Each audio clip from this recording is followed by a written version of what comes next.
So let me show you why moving to Spain actually gets harder before it gets easier. So once you've arrived, you're very likely to go through some version of this graph that's appearing on the screen now, called the U-curve of cultural adjustment. Sounds very technical, invented by a Norwegian guy in the 1950s, but still used today and very helpful to understand if you've moved to Spain and things are feeling a bit hard at times and you're wondering why. So you start off in honeymoon. This is when everything's amazing, tapas feasts, you're excited, you're speaking some Spanish, you walk around at 5 in the afternoon, everyone's out in the plaza, the kids are playing, just like, wow, I've arrived, I love this is so great. But then at about 6 months, but the time differs for everybody, you go down into culture shock. And this is the dip that catches a lot of people out because it can get really hard. And this is where you start to see what you perceive are all the faults with Spanish society, right? The bureaucracy sucks, the banks never open, they're rude to me, the contractor doesn't show up on time, the language is hard,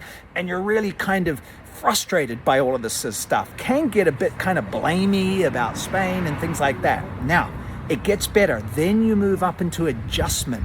That's when you have a couple of wins. You actually go into the bank and you have a nice interaction with the teller because you speak some Spanish and you kind of get on the same wavelength, or you get used to some of those frustrations that you thought were faults in the society and you start to be okay with them. And then you move up into mastery. And mastery for me is when those things that really frustrated you in culture shock, you start to see that they are part of a culture that is very complex and that the negative things often have a positive flip side.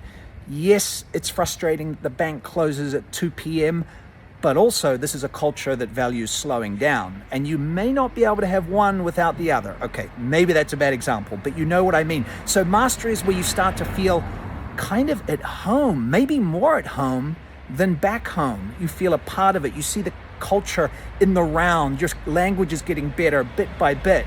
And mastery is a beautiful place to be, but you got to hang in. You will get there. And the way to get there, keep plugging away. Community, language, integration, curiosity. Keep plugging away. You'll move through the curve and you'll get to mastery. Trust me. All right, save this if you're ever feeling down, you're not sure if you'll ever get there. You will.